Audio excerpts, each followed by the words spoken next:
Hola, queridos amigos, queridas amigas.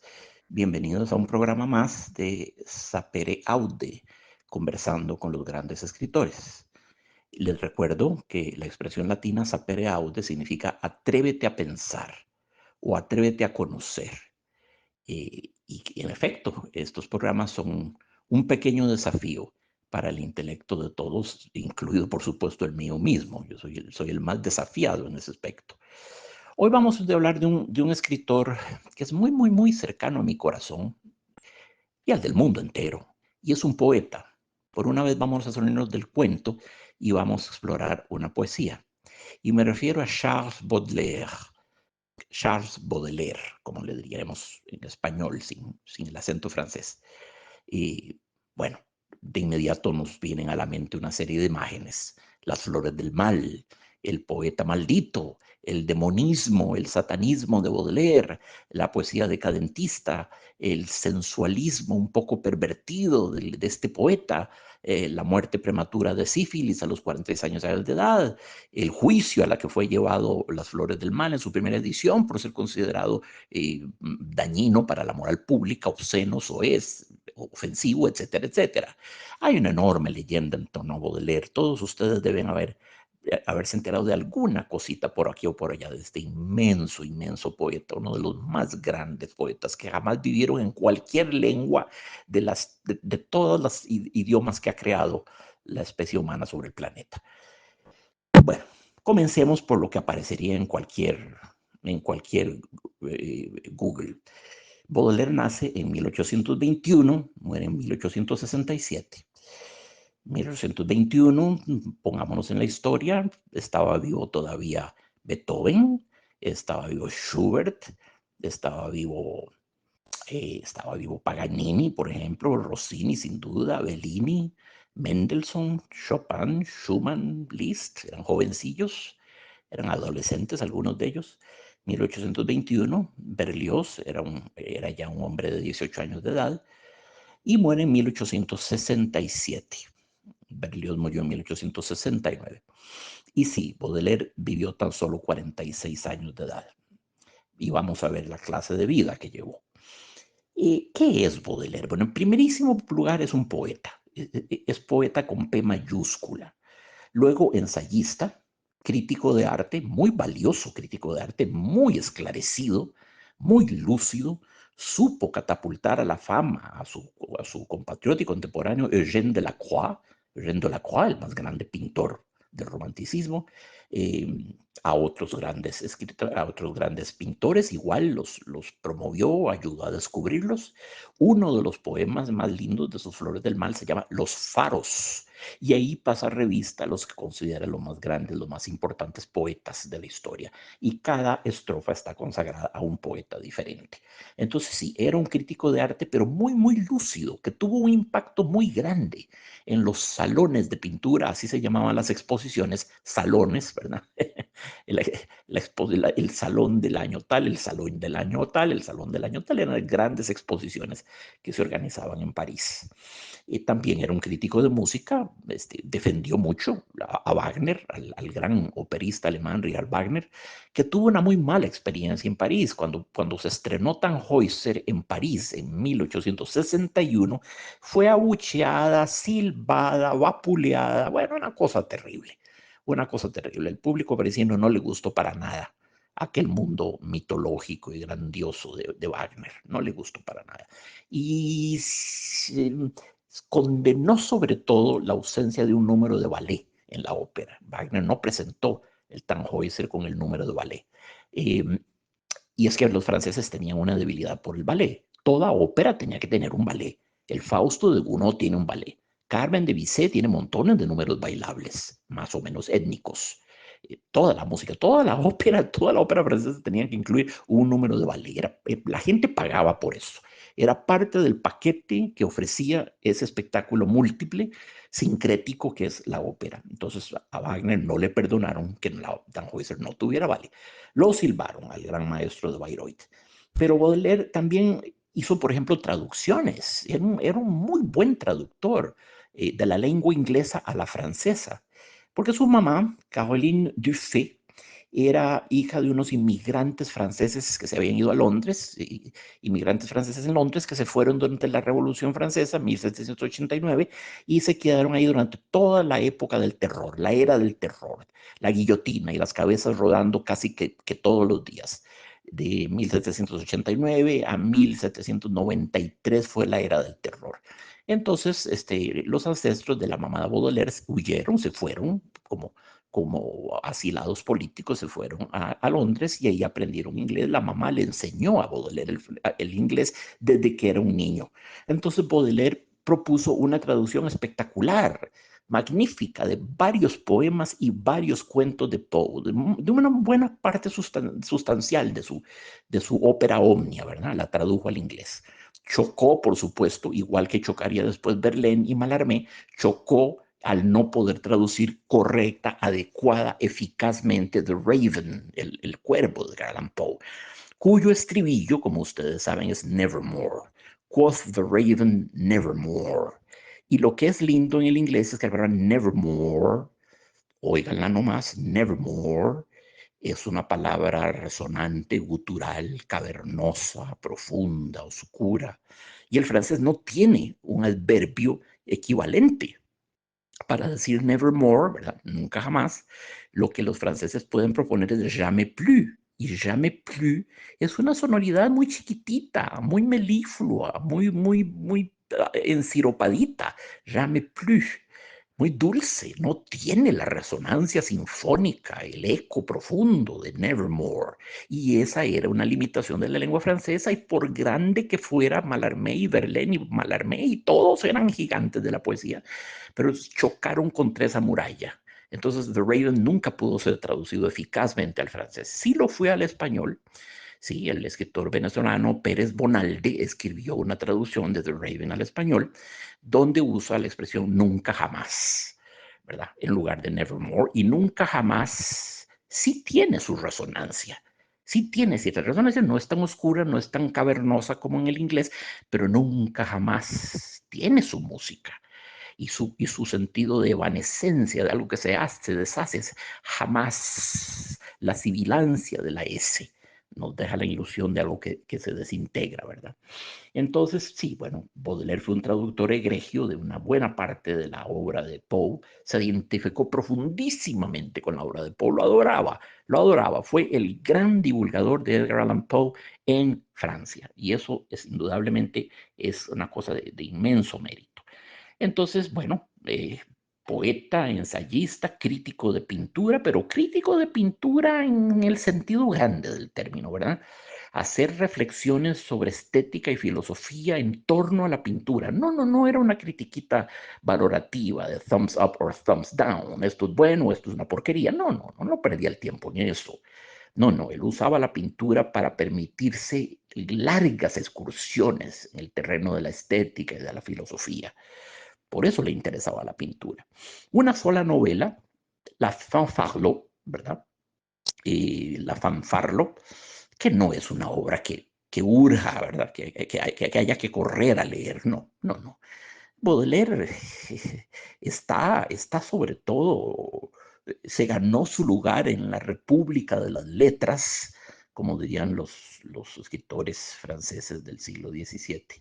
Se ganó su lugar en la República de las Letras gracias a los 154 poemas de las Flores del Mal, muchos de ellos sonetos, algunos con título, algunos sin título, eh, y gracias a otro librito muy bello que se llama Le Spleen de Paris, el Spleen de París, que son, él los llama pequeños poemas en prosa, es decir, como en el caso de Platero de Juan Ramón Jiménez, que estudiamos hace poco, una prosa muy imbuida de poesía, muy lírica, muy musical, muy melódica, muy rítmica, muy eufónica, es decir, que suena bien, fonos, sonar, ¿verdad? Fonos, sinfonía es que fonía, sonar, sin, la película sin, sonar juntos, sinfonía. Y eufónica es como hablar de eugenesia o eutanasia, nacimiento bueno, muerte buena. En todo caso, Sí, fue un extraordinario poeta. Bueno, luego escribió sus, como decía, Le Spleen de Paris, pequeños poemas en prosa. Escribió un libro muy valioso que se llama Los paraísos artificiales, donde habla sobre los efectos deletéreos de la droga. ¿De cuáles? De muchas drogas. De todo, de todas drogas probó Baudelaire. El opio, el láudano, el hashish, el absinto, que era un bebedizo muy tóxico. Y sí, sí, usó y abusó de estas sustancias y con ello perjudicó su salud y acortó su vida, evidentemente. Y entonces, este es nuestro gran amigo Charles Baudelaire, eso fue lo que hizo. Y, y, ¿Qué más les iba a decir? Ah, bueno, su padre, Joseph François Baudelaire, muere en 1827, es decir, cuando Charles Baudelaire, el hijo, tenía apenas 6 años de edad. Y esto marcó hondamente a Baudelaire. Adoraba a su papá y lo admiraba mucho. Y era un papá muy ilustrado, muy esclarecido. Era un hombre de letras. Desgraciadamente, y esto hasta me duele decirlo, su mamá, Caroline Dufay, corrió a casarse con un viejo despreciable, execrable, que por desgracia lleva mi nombre, Jacques Opic. Jacques Opic, que era general y luego fue promovido a teniente coronel y finalmente jefe del Estado Mayor. Era un militarote, además rigorista, puritano, severo. No, es que execrable, viejo, execrable, execrable. Baudelaire lo odió desde el primer momento. Fue odio mutuo lo que se sintieron en uno por el otro. Me dirán que es un caso bastante edípico, ¿verdad? Hijo que detesta a su padre y quiere poseer a su madre. Bueno, eso es psicoanálisis de cafetín. Yo creo que en este caso realmente Opic era un temperamento, no se podría más antipódico al de Baudelaire. Baudelaire era un soñador, era un poeta, era un flaneur, hizo del verbo flâner un arte. ¿Qué es flâner? Flaner. ¿Y qué es un flaneur? El que practica este pasatiempo de flaner. Es pasearse por las calles de una ciudad observando simplemente observando y tomando nota de tal o cual detalle llamativo. Eso es un flaneur. Un soñador estudioso de la ciudad donde vive. El flaneur es un espécimen muy concretamente urbano, muy citadino, no, en el campo no. Cuando Rousseau escribe Le rêveries d'un promeneur solitaire, los ensueños de un viajante solitario o de un paseante solitario, habla de la belleza idílica, bucólica de la naturaleza, pero Baudelaire no tiene ninguna afinidad con la naturaleza. Se desvía completamente de ese culto pagano a la naturaleza que era muy del romanticismo. Por el romanticismo hablamos de Chenier, Musset, Vigny, Nerval, Victor Hugo, Lamartine, etcétera, etcétera, para hablar solo de poetas, ¿verdad? Bueno, Victor Hugo era también un gran dramaturgo y un gran novelista. Victor Hugo era grande en todo. Una obra, por cierto, plástica extraordinaria como la gente no sospecha. Era un gran pintor, Victor Hugo, y en eso un precursor del surrealismo. Pero su obra plástica se desconoce en general. Pero bueno, volvamos a nuestras retournons à nos moutons, como dicen los franceses, volvamos a nuestro tema. En Genaro Pic era un viejo despreciable. Entonces, bueno, uh, en 1840 meten a Baudelaire en la Facultad de Derecho. Como a todos los grandes artistas, en algún momento los quieren hacer a la fuerza jurisconsultos, abogados o tinterillos o notarios públicos, como ustedes quieran verlos. Por supuesto, Baudelaire execra el derecho y se sale. Intentan que se meta a la diplomacia, abomina de la diplomacia y se sale.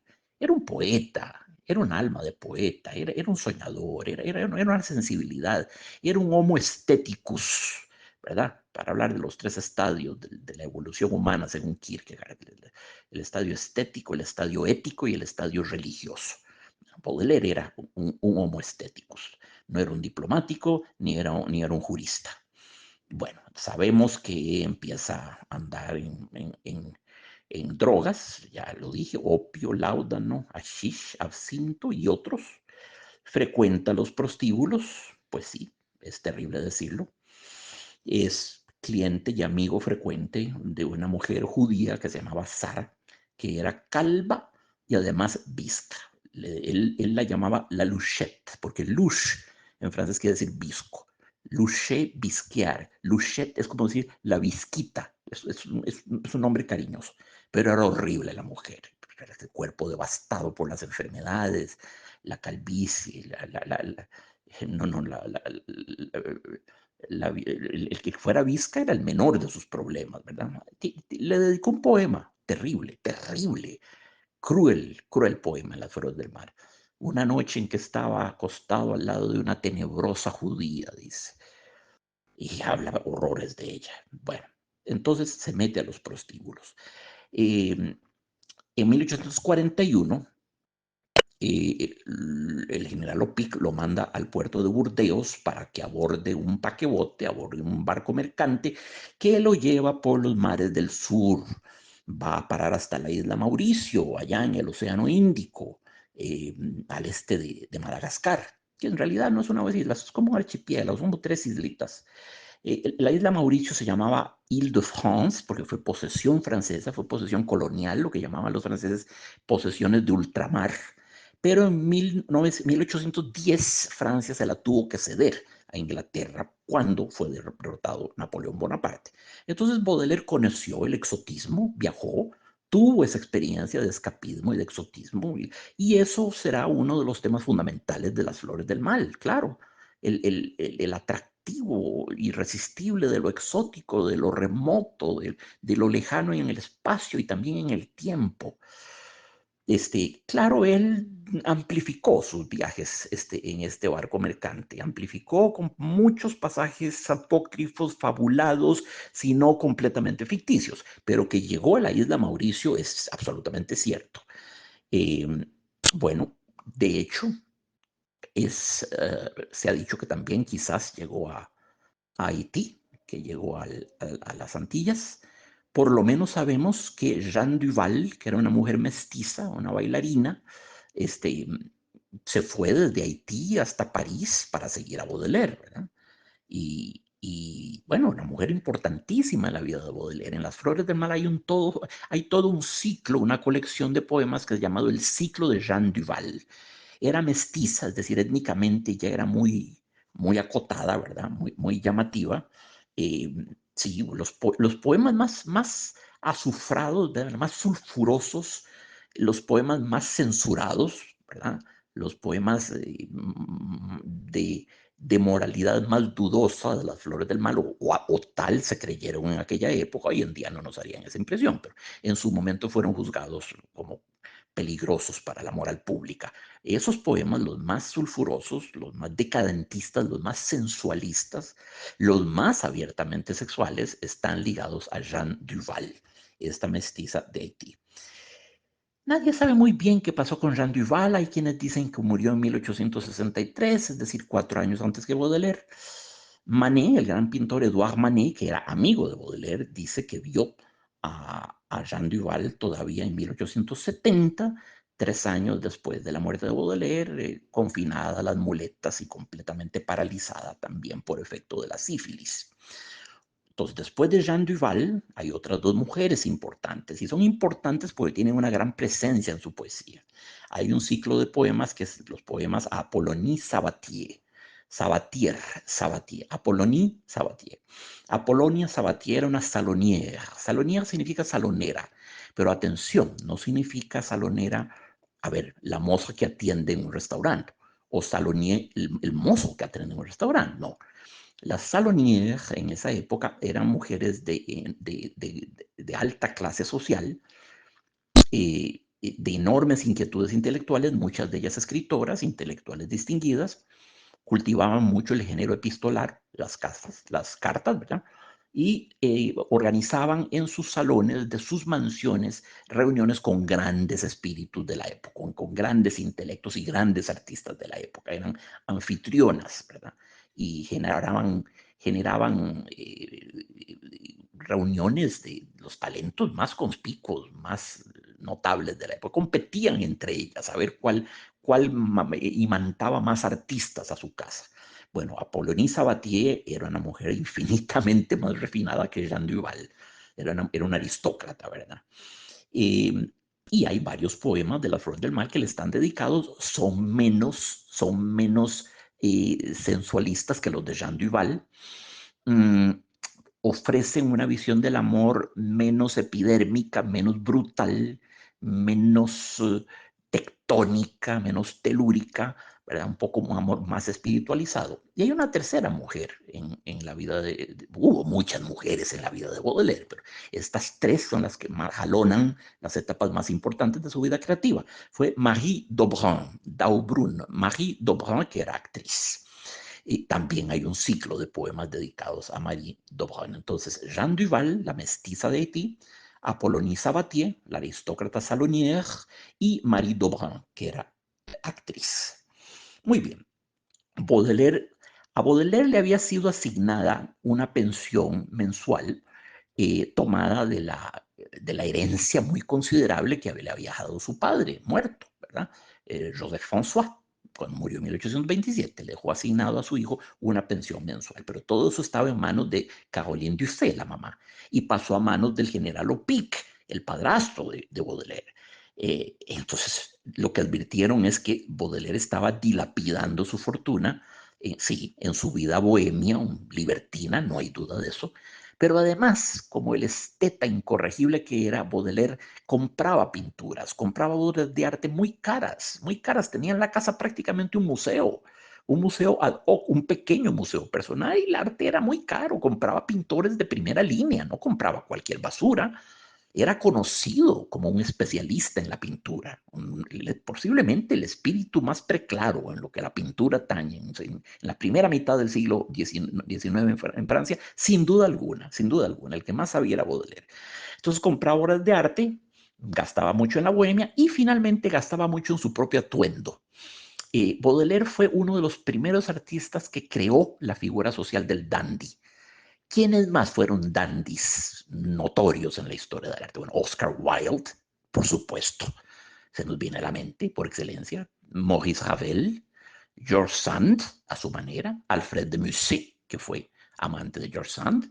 Um, Habría que decir Barbey d'Aurevilly también. Bueno, el gran Jean Cocteau era un dandy, pero tremendamente exigente en su dandismo, ¿verdad? Vestía como un príncipe Jean Cocteau. Jean Cocteau, que era poeta, dramaturgo, novelista, ensayista, cuentista, actor, director de teatro, cineasta, actor de cine, creador de libretos para ópera, pintor, dibujante, ceramista, vitralista, músico en sus horas, el artista más completo que jamás he conocido, Jean Cocteau. Frida Kahlo, a su manera, era una dandy, ¿verdad? Y nuestra Yolanda Eramuno también lo fue. Son artistas que cultivan la belleza de su propio atuendo, de su propio cuerpo. El dandismo es un fenómeno que debe tomarse muy en serio. No lo tomemos con frivolidad, ni seamos rápidos para emitir una crítica negativa. El dandismo era toda una manera de vivir, una manera de concebir la vida en sociedad. El dandy, ¿qué hacía el dandy?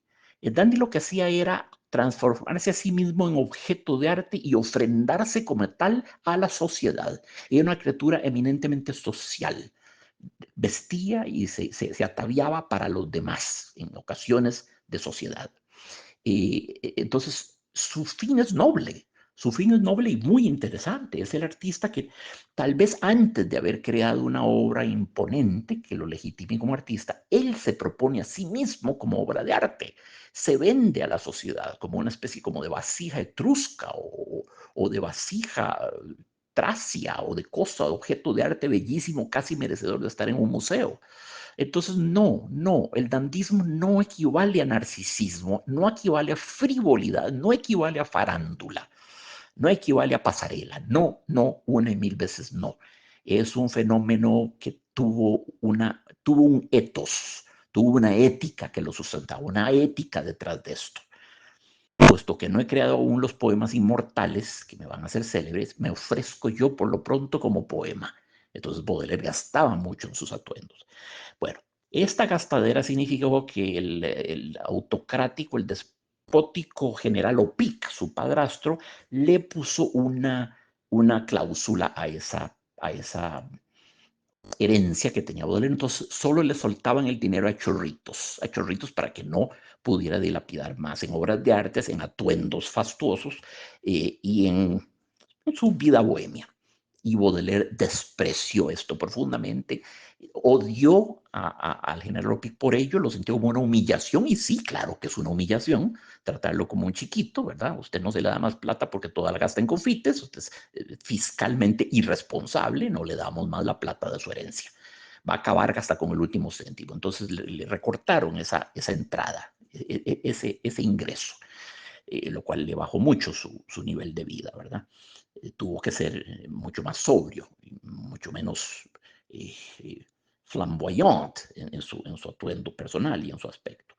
Pero claro, eso terminó de envenenar absolutamente su relación con su madre, a la que le resintió siempre haberse unido al general Opic, sintió siempre que esa era una traición, lo sintió como traición a su padre muerto y a él mismo, a su hijo Baudelaire.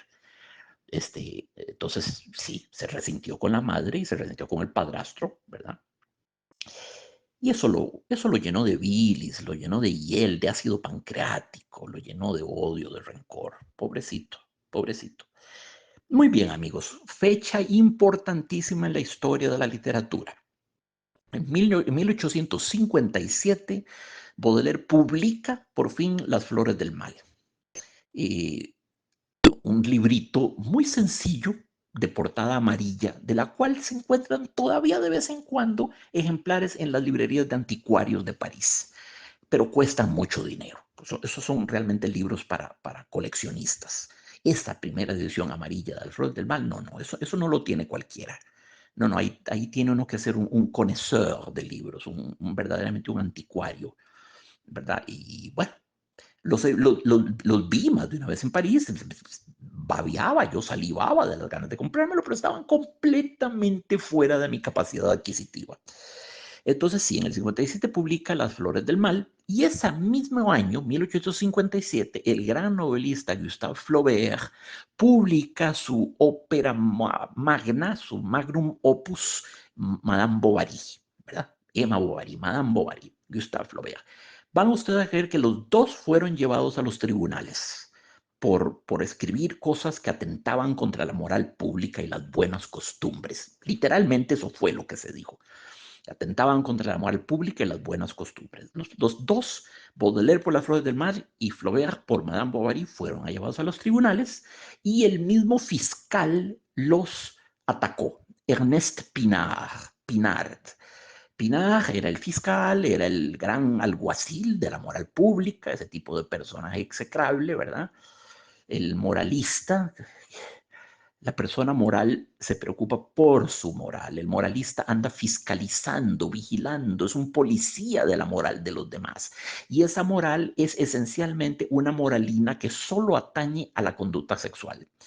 Tenemos, y al día de hoy todavía, y en Costa Rica es una cosa muy, muy visible, la idea de que la moral es sobre todo un asunto de sexualidad. No, no, no, no atañe a la forma en que tratamos al vecino, si somos capaces de decirle buenos días a una persona que se nos cruza en el camino, si somos capaces de atender un perro herido a la vera del camino, si somos personas afables, gentiles. No, no, eso no cuenta para nada.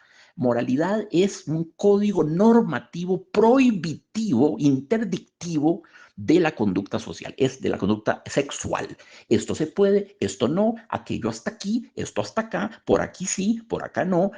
Eso es un código, una normativa rigurosa, psicorrígida de la conducta sexual, ¿verdad? Eso es lo que la cultura burguesa ha hecho de la moral. La ética es otra cosa. La ética es otra cosa, rige toda la conducta nuestra con el prójimo, con la gente, con la sociedad. Lo que es correcto, lo que es incorrecto, lo que es noble, lo que es mezquino, lo que es egoísta, lo que es altruista, en fin, la ética es una cosa más amplia. E igual debería serlo la moral, pero repito, la burguesía parisina de esa época y la burguesía al día de hoy transformaron la moral, repito, en una moralina puramente sexual.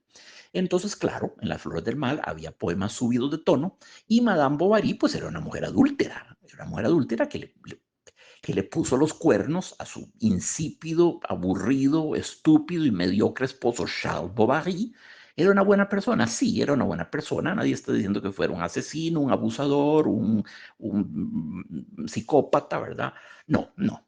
Pero era muy mediocre, era desteñido, grisáceo, carecía de sentido del humor, carecía de todo. Mientras que Emma Bovary era una muchacha educada muy escrupulosamente en el convento de las Ursulinas, tenía conocimientos de astronomía, de biología, de ciencia, de física, de matemática, de música y sabía cantar y tocaba el piano.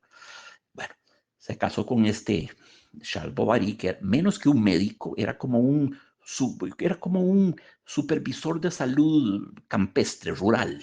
No llegaba a médico, no podía practicar una gran cantidad de maniobras médicas. Bueno, entonces, Flaubert, llevado a los tribunales por publicar una novela sobre una mujer adúltera, y Baudelaire, llevado a los tribunales el mismo año, 1857, por escribir una serie de poemas de contenido muy piroclástico, muy magmático, muy sexual.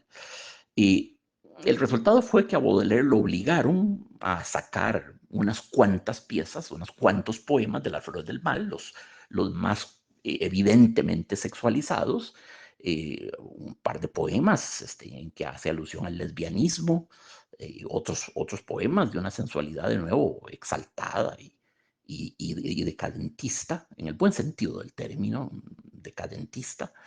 eh, y bueno, a Flaubert lo obligaron a quitar esas piezas, cosa que no importó en lo absoluto, porque después Baudelaire se fue a Bélgica y publicó otra versión de Las Flores del Mar con nuevos poemas y la reinserción de las llamadas les épaves, o les pièces interdites, los poemas prohibidos. Los reintegró como el enfant terrible que era, se burló de la ley, los reintegró y añadió otros más de su cosecha. Entonces Baudelaire no sufrió, las Flores del Mal no sufrieron con esto. Eh, y a Flaubert lo absolvieron sin problema ninguno y adivinen por qué. Porque sí, Emma Bovary era una mujer adúltera, egoísta, libidinosa, concupiscente, todo lo que ustedes quieran decir, pero Flaubert, bien que mal, la castiga al final. Cuando Emma Bovary se suicida con arsénico y dura una semana agonizando y muriendo y es una cosa terrible. Entonces, sí, Madame Bovary se portó todo lo mal que se quiera, pero Flaubert, con gran sentido de la moral, la castiga matándola al final. En realidad no es así. Flaubert no la castiga. A Flaubert no le preocupaba aquí el asunto, esa moralinilla, burguesilla, ¿verdad? No, no, no le preocupaba eso. Pero bueno, lo absolvieron porque Madame Bovary tuvo su merecido. Entonces consideraron que bien que mal la novela era aleccionadora. Tenía cierto apólogo, tenía cierta moraleja. No debemos de ponerle los cuernos al marido porque entonces puede suceder esto, lo que le pasó a Madame Bovary. No sigamos el ejemplo de Madame Bovary. El mensaje de la novela sería no, no sea Madame Bovary. Entonces por eso lo absolvieron. Qué tontería. Y adivinen qué, amigos. Adivinen qué. Ernest Pinard, que fue el fiscal de ambos escritores y de ambas obras, ya en su vejez fue descubierto en un garito, en una cama de sultán rodeado de prostitutas, algunas de ellas menores de edad. Y ese fue el gran paladín de la moral, el gran campeón, el heraldo de la moral, el faro ético y moral de todo París. Resultó que era un pornófilo y un pedófilo y básicamente un cerdo.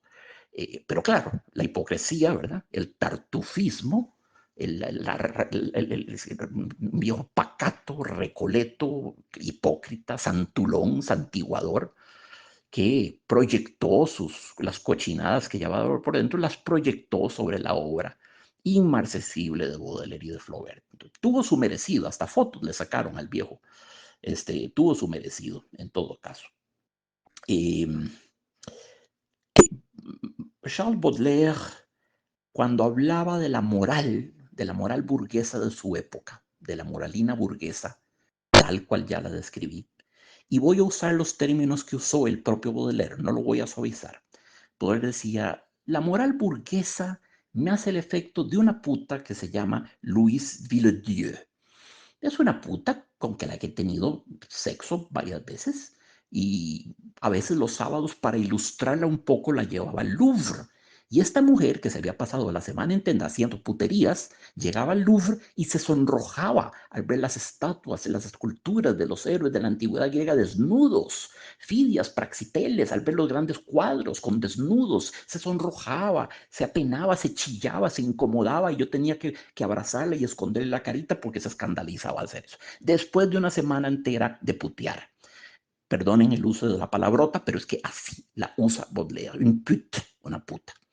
Entonces, bueno, la comparación es terrible, ¿verdad? Para Baudelaire, la sociedad y su moralina era como esta prostituta Louise Villedieu, que irónicamente su apellido significa ciudad de Dios, Villedieu. Muy bien. Eh, pero bueno, es terrible. Nuestro gran poeta, nuestro inmenso poeta, en 1865 comienza a padecer los efectos de la sífilis en su fase terciaria. La sífilis, que hoy en día se la curan a uno con una inyección de penicilina, la sífilis era una enfermedad de prognosis absolutamente mortal e irreversible en esa época. Y muchos fueron los artistas que murieron o que se presume que murieron de sífilis. Algunos se sabe for a fact que murió de sífilis, otros se conjetura. Uno de ellos fue Baudelaire, por supuesto. Y bueno, en el 65 de pronto le da un ataque, se queda afásico, pierde el don de la palabra, cosa gravísima porque Baudelaire se ganaba la vida dando conferencias y recitando sus poemas y haciendo conferencias sobre pintura, sobre el arte. Creó el término modernismo y el término modernidad fueron acuñados por él para hablar del arte moderno, ¿verdad? Y esto en un pleno romanticismo. Es que Baudelaire fue el Cristóbal Colón, descubrió un continente entero estético, descubrió comarcas inéditas de la belleza. Era un hombre de avanzada, era un hombre que estaba muy adelante de su siglo y de su época. Entonces, en el 65, tiene un primer ataque, queda afásico, pierde la palabra y queda hemipléjico. Se va para Bélgica y en mayo del 66 le da un ataque todavía más grave, no puede mover los brazos, está prácticamente paralizado en vida. Y en agosto del 67, un año después de ese ataque segundo fulminante en Bélgica, en agosto del 67 muere por fin, muere en París y es enterrado en el cementerio de Montparnasse. ¿Qué cosa? Siendo músico, bueno, también soy escritor, pero siendo músico fue la primera tumba que visité la primera vez que fui a París en la Navidad de 1986. Fue a la tumba de Baudelaire en el cementerio de Montparnasse. Y estaba viendo la tumba de él, que es indignante. La rabia era una cosa que no me reventaba el pecho, que lo hubieran enterrado en el mismo hueco donde yacía la mamá, Caroline Dufay, con adivinen quién, el odiadísimo general Opic. O sea que el pobre Baudelaire yace con el esqueleto de su némesis, de su padrastro abominable, ¿verdad? Y de su mamá, de los traidores. Por el amor de Dios, deberían haberlo sacado, puesto en otra tumba, en fin, yo qué sé. A mí me indigna ver esas cosas, me indigna que quedaran, son no son más que esqueletos, yo lo sé bien, no soy ningún tonto, pero la vida tiene una dimensión simbólica y una dimensión poética y una dimensión mágica que tiene un enorme poder sobre el ser humano. Ignorarlo es desconocer a la criatura humana. Y desde ese punto de vista es horrible, es grotesco y es indignante que Baudelaire tenga que yacer ahí promiscuamente con esos dos seres que arruinaron su vida, ¿verdad? O que contribuyeron a arruinar su vida. Entonces está en el cementerio Montparnasse. Recuerdo que la tarde que fui, estaba yo recitando algunos poemas de él. Yo, ¿sabes? Me sabía varios poemas de memoria, a tal punto adoraba las flores del mal. Y estaba recitándolos cuando por eso vi que en mi abriguito de invierno se caían unos flequitos blancos, unos puntitos blancos. Me dije, ¿será posible que tenga caspa a este nivel? Me dije. Y me lo sacudí y vi que era nieve. Y fui la primera nevada que sufrí en mi vida, fue ahí, en el cementerio Montparnasse, al lado de la tumba de Baudelaire. Y esperé a que hubiera caído bastante nieve, la disfruté enormemente. Y fue una nevada severa. Ese invierno de la Navidad del 86 fue el más severo en Europa en 50 años. Nevó incluso en Argel. Sí, en el norte de África, en Argel nevó, para que se den una idea. Me enfermé, por cierto, pero no de gravedad.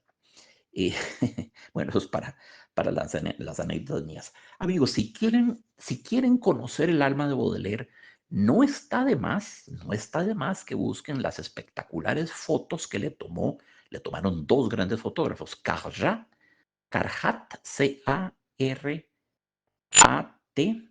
no, C-A-R-J-A-T, Carhat, y el famoso Nadar, Félix Tournachon, que se llamaba Félix Tournachon, con ese nombre no iba a hacer nada nunca en la vida, entonces se lo cambió a Nadar.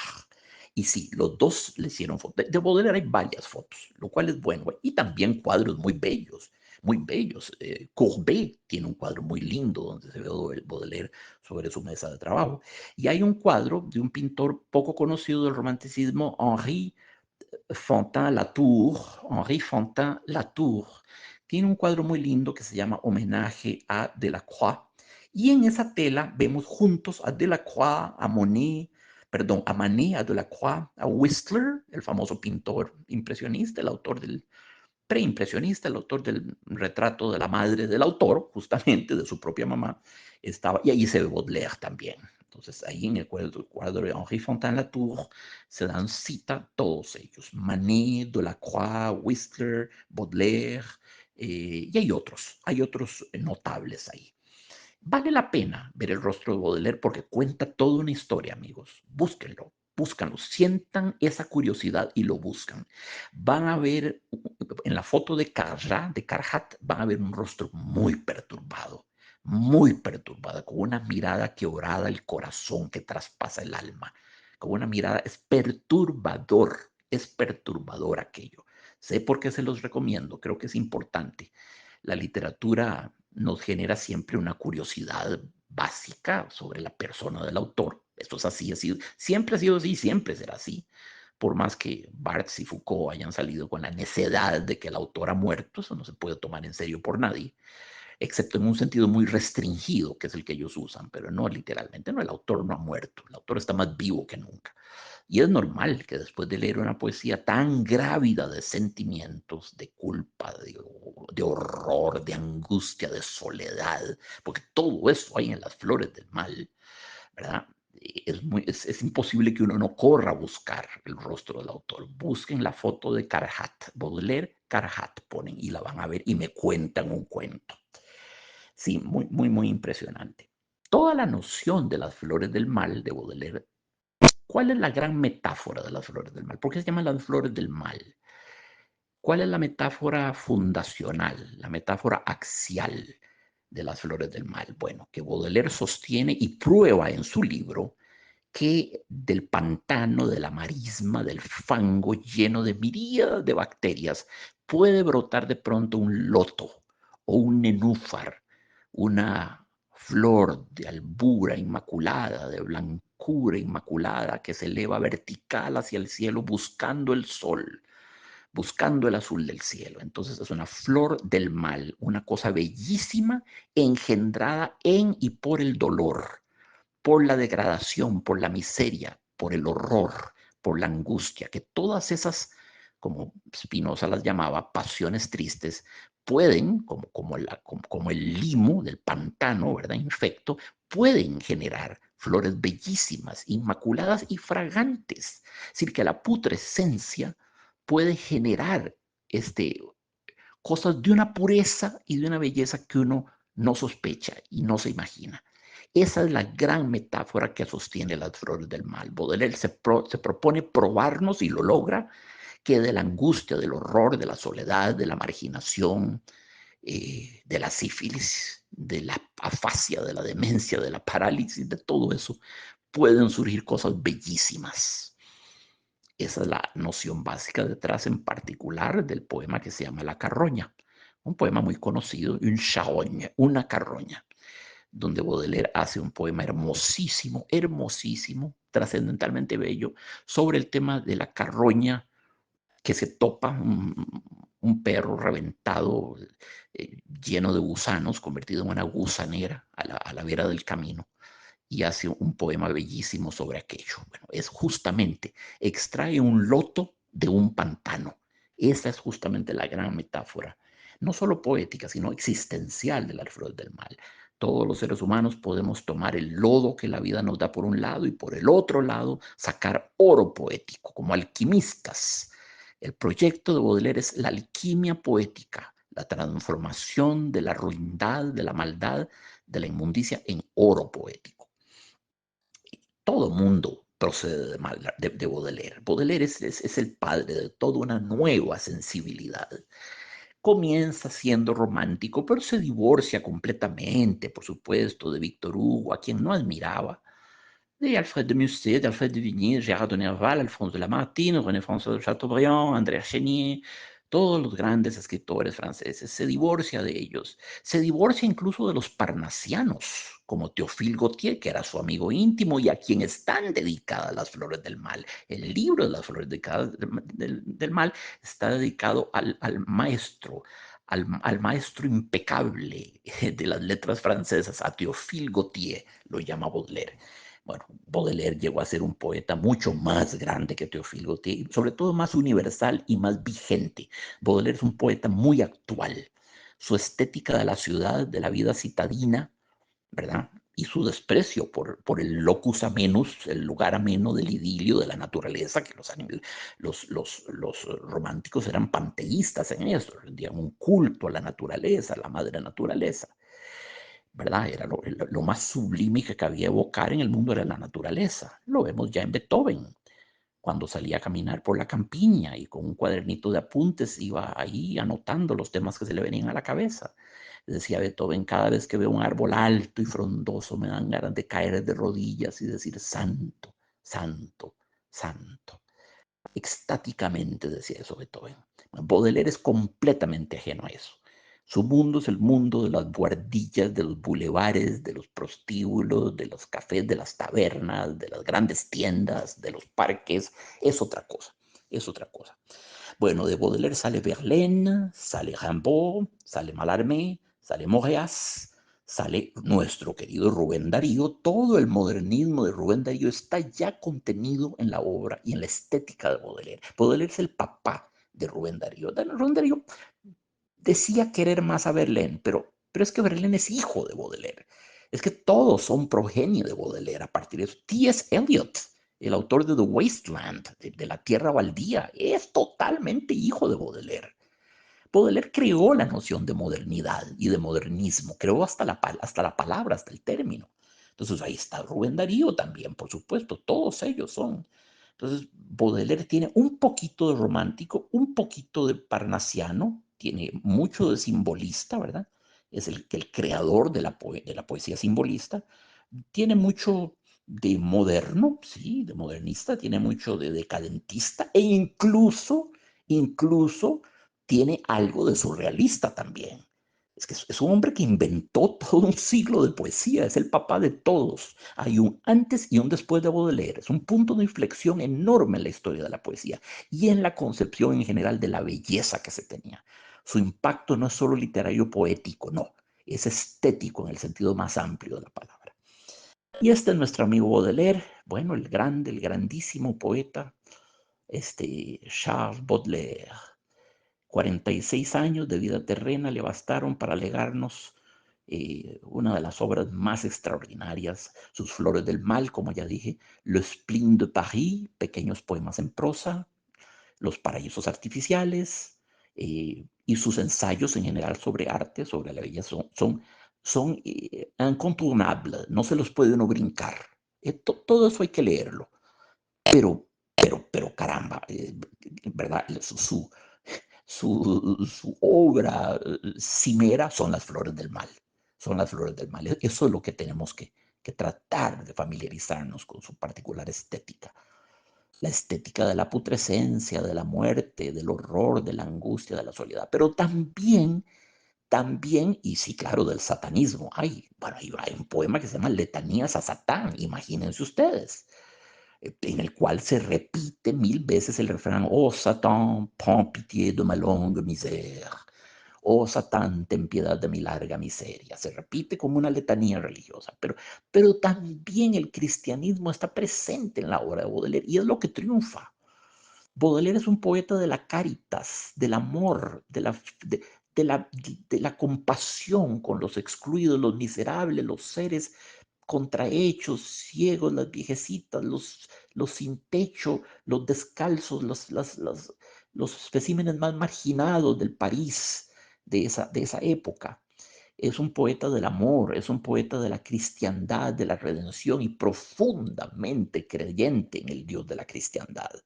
El demonismo de Baudelaire tiene que ser acotado. El satanismo de Baudelaire es una explosión de ira, básicamente, dentro de un poemario que canta el amor. Es un momento en el largo itinerario de las flores del mal, es un momento, pero mal haríamos en creer que ese es el destino del poemario, que ese es el telos, el punto de llegada del poemario. No, no, es apenas un momento, el momento que él llama la revolte, la rebeldía, la revolución, la insurrección, la rebeldía, la revolte. ¿Sí? Y entonces ahí sí asume un tono satánico, sulfuroso, ¿verdad? Pero no, es un error muy común y desvirtúa totalmente este gran ciclo poético, creer que es una poesía del mal.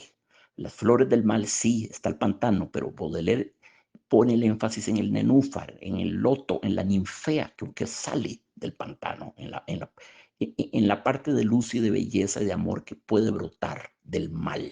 Es un triunfo sobre el mal, no es el triunfo del mal, es el triunfo del bien y de la belleza y de la justicia sobre el mal. Baudelaire es un poeta profundamente cristiano, profundamente cristiano. Y no hablaría tanto de Satán si no lo fuese. Piénsenlo en esos términos para empezar. Y bueno, eso es lo que podemos decir por el momento de la vida de este gran maestro. Ahora vamos a analizar uno de sus poemas. Antes de pasar a considerar el poema que les propongo hoy, quería comentar con ustedes algunas reflexiones de Baudelaire que son... Acuérdense que Baudelaire siempre tenía un poquito el gusto de épater le bourgeois. Le gustaba escandalizar, le gustaba causar shock, estupefacción, horror. Inventaba cosas atroces que había hecho, que nunca había hecho, autocalumniándose, para generar cierto impacto, ¿verdad? Entonces, algunos de sus pensamientos en temas diversos.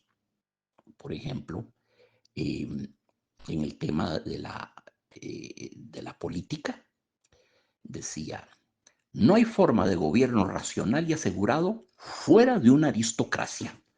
Una monarquía o una república basadas en la democracia son igualmente absurdas y débiles. No hay sino tres cosas dignas de respeto: el cura, el guerrero y el poeta. Conocer, matar y crear.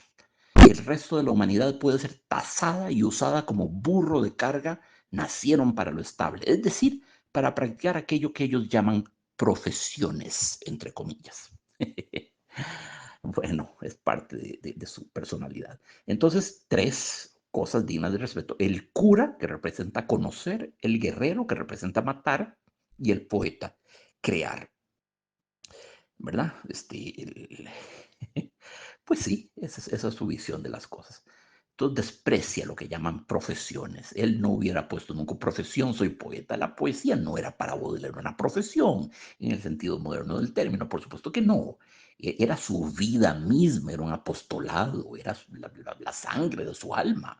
No era una profesión. Se habría ofendido de que le dieran profesión poeta. No, no, no, no. Sobre el amor, dice una cosa muy interesante. Hay un invencible gusto por la prostitución en el corazón del hombre, del cual procede su miedo a la soledad. Quiere ser dos, pero el geno quiere ser uno. Es este temor a la soledad, la necesidad de perderse a uno mismo en la carne externa, lo que el hombre noblemente llama la necesidad de amar. Sí, en su visión de las cosas, el ser humano quiere vertirse sobre el ser amado, pero existe la unicidad del ser amado, ¿verdad? La unidad ontológica del ser amado, y nadie puede escapar de eso. Nadie puede perderse a sí mismo en la carne externa, como dice Baudelaire. El amor no es un antídoto contra esa soledad de la que habla. Este es muy interesante, habla sobre el artista y nos dice de nuevo, para impactarnos, para escandalizarnos, para provocar. Baudelaire era un provocador y es muy bueno ser un provocador si se es inteligentemente. Provocar es mover a la reflexión, es generar una reacción, quizás soliviantada, quizás de reprensión, ¿verdad? Sí, es posible, pero saludable en todo caso. Todo sea antes que la estasis del pensamiento, antes que la anemia, que la anorexia del pensamiento. Entonces, sobre el artista nos dice, cuanto más cultiva un hombre las artes, menos lascivo y libertino se vuelve. Únicamente el bruto es bueno al copular y la copulación es el lirismo de las masas. Copular significa entrar en otro y el artista nunca emerge de sí mismo. De nuevo, la imposibilidad para vertirse sobre el otro. Qué gran frase. La copulación es el lirismo de las masas. Aquí vemos parte de lo que constituye la estructura psíquica del dandy, el ethos, la ética del dandy. El dandy es por naturaleza contestatario y por naturaleza aristocrático. Y eso vale de Valle Inclán, de Francisco Umbral, de cualquiera de los grandes dandys que ha visto el mundo, ¿verdad? Entonces, la copulación es el lirismo de las masas. Hay un desprecio por todo lo que no sea aristocracia. Piensen en eso. La copulación es el lirismo de las masas. Esa frase me, dirían los estadounidenses, it rang true to me. Me sonó correcta. Hay un excesivo lirismo, hay una excesiva importancia depositada sobre la cópula sexual en nuestros días. Es una obsesión universal, ¿verdad? Es una obsesión, es la panacea. Todo el mundo cree que eso es la entrada al Valhalla, la entrada a la tierra prometida, la entrada al reino de los cielos. No, no, no, no, no. No son así las cosas.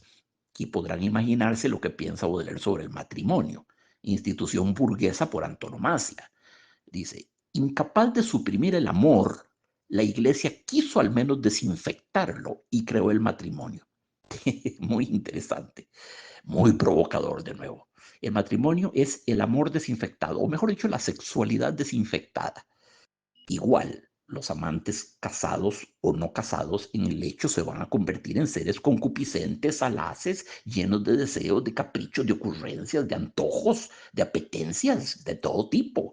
Se van a devorar el uno al otro.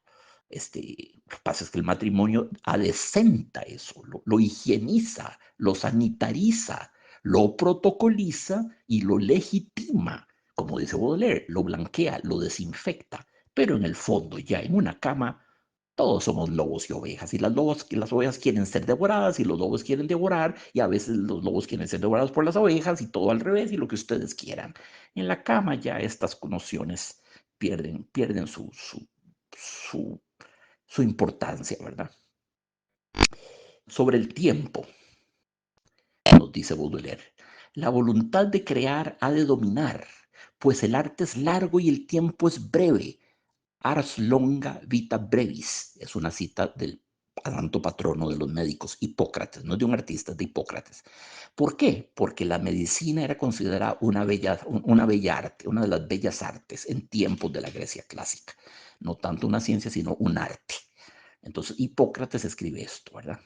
Ars longa, tiempo es breve. Entonces nos dice Baudelaire, retomo su frase, la voluntad de crear ha de dominar, pues el arte es largo y el tiempo es breve.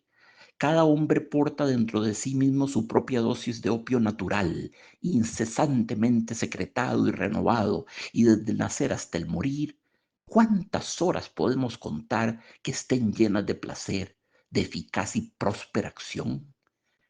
Pues sí, muy pocas en general, muy pocas. Entonces tenemos que embriagarnos, como lo dice muy bien en uno de sus poemas en prosa del Spleen de París, ¿verdad? Y un poema notable, notable, donde habla il faut s'enivrer, hay que embriagarse. ¿De qué? De vino, de virtud o de poesía, a vuestra guisa, es decir, como queráis, pero hay que embriagarse, siempre embriagarse. ¿De qué? De vino, de virtud o de poesía. ¿Para qué embriagarse? Para no sentir el tiempo que nos desloma, que nos va partiendo la columna vertebral, que nos va poniendo de cuatro patas y nos va sometiendo. para escapar al horror del tiempo, de la decrepitud, de la vejez, del spleen. ¿Qué es el spleen? Ese es un concepto muy importante en Baudelaire. Spleen es una palabra inglesa. Baudelaire no encontró el equivalente en francés y usó la palabra en inglés. Spleen, Baudelaire lo pone al ideal. Por una parte está el ideal, por otra parte está el spleen. Son los dos mundos que se pueden habitar, ¿verdad? Entonces, el ideal es el mundo de la belleza, de la plenitud, de la poesía, por supuesto. Ese es el ideal. Pero está también el spleen. ¿Y qué es el spleen? El spleen es el reino de la antipoesía. Eh, es el reino del tedium vitae, del tedio, de la rutina, del aburrimiento, de la incuria, de lo profano, de lo pedestre, de lo peatonal, de lo rutinario de nuevo, ¿verdad? Cielo santo, qué horror. Y sí, es así, nosotros vivimos en ese doble mundo. En los mejores de nuestros momentos nos elevamos al ideal, cuando oímos música maravillosa, cuando oímos gran literatura, cuando hacemos el amor, pero no como lo describe Baudelaire, ¿verdad? No el lirismo de las masas, no la cópula de los brutos, cuando hacemos música, cuando, en fin, cuando contemplamos el caer del sol, un ocaso, un crepúsculo, tranquilamente, sin decir una palabra, sentados en la banquita para tardear, como decían los campesinos nuestros de tiempos de antes, tenían ese verbo, sentarse a tardear. Tardemos un poco, se sentaban, se tomaban un cafecito y se sentaban en el corredor de la casa, en una bancota amplia de madera, deliciosa, y ahí tardeaban. Bueno, ahí, eso es el ideal también. No crean que para el ideal hay que elevarse al mundo de las esencias y de los ideales platónicos. No. El ideal es todo lo que es noble, bello, hermoso, aquello en lo que el alma se regala, aquello en lo que el alma se hace más pura, en aquello que nos hace sabios, aquello que punge los nervios más delicados de nuestra sensibilidad. Eso es el mundo del ideal. A él se opone el mundo del spleen, de la antipoesía. Estar haciendo una fila en un banco para un trámite pedestre y no se podría más vulgar y peatonal, eso es el mundo del spleen. Y lo que Baudelaire recomienda es estar lo más posible en el ideal, instalarnos en la patria de nuestra alma, que es el ideal. Todos somos ciudadanos del ideal. Esa es nuestra verdadera residencia. Eso es lo que dice el pasaporte. El ser humano debería vivir en el ideal, pero claro, como diría Heidegger, existe la caída, fallenness, la caída, en el sentido casi teológico. La caída es la caída a lo mundano, a lo rutinario, a lo trivial, a lo banal, a lo pedestre, a lo aburrido, a lo tedioso, a lo que no tiene una molécula de poesía.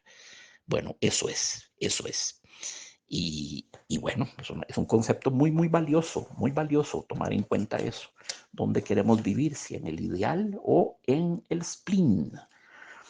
Muy bien, quiero hacerlos escuchar un poema maravilloso que se llama L'examen de minuit, el examen de medianoche. Lo voy a leer en francés primero, si ustedes me lo permiten, y después lo voy a leer en la mejor traducción que existe de Las Flores del Mal, que es obra de una gran poeta de Suyo, argentina, que se llamaba Nidia Lamarque, notable escritora y notable traductora. Todo él lo tradujo al español. Y otros grandes autores, Balzac, otros grandes autores. Gran, no solo traductora, sino poeta ella misma. Muy bien, voy en francés con L'examen de minuit. La pendule sonnant minuit, ironiquement nous engage à nous rappeler quel usage nous fîmes du jour qui s'enfuit. Aujourd'hui, date fatidique, vendredi 13, nous avons, malgré tout ce que nous savons, mené le train d'un hérétique. Nous avons blasphémé Jésus, des dieux le plus incontestable. Comme un parasite à la table de quelque monstrueux Crésus, nous avons, pour plaire à la brute, digne vassale des démons, insulté ce que nous aimons et flatté ce qui nous rebute.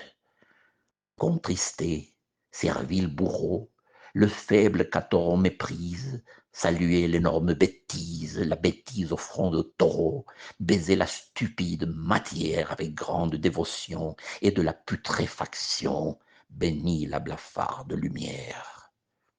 Enfin, nous avons, pour noyer le vertige dans le délire, nous, prêtres orgueilleux de la lyre, dont la gloire est de déployer l'ivresse des choses funèbres, bu sans soif et mangé sans faim. Vite, soufflons la lampe, afin de nous cacher dans les ténèbres. Cielo santo, qué lindo suena ese poema en francés, qué lindo, qué lindo. Si me vieran, aquí estoy todo erizado, totalmente erizado, la belleza. Pero esta es una muy bella traducción. Entonces, el poema se llama El examen de medianoche. Es el examen que uno hace en la medianoche, recapitula las acciones del día, hace un pequeño esfuerzo ahí de retrospección, reconstruye lo que hace el día y valora épicamente lo que uno hizo durante ese día. Vean que ya en ese ejercicio espiritual hay mucho de cristianismo, ¿verdad? Es un ejercicio espiritual profundamente cristiano. Por cierto, lo practicaban también los estoicos, los filósofos estoicos de la antigua Grecia, me refiero a Séneca, el gran Séneca, el más grande de todos, que fue el instructor privado y personal de Nerón, aunque esto no le hace muy buena publicidad, pero bueno, fue el instructor de Nerón y un gran filósofo Séneca, enorme filósofo. Los estoicos, el segundo era Epicteto, que era un esclavo, ¿verdad?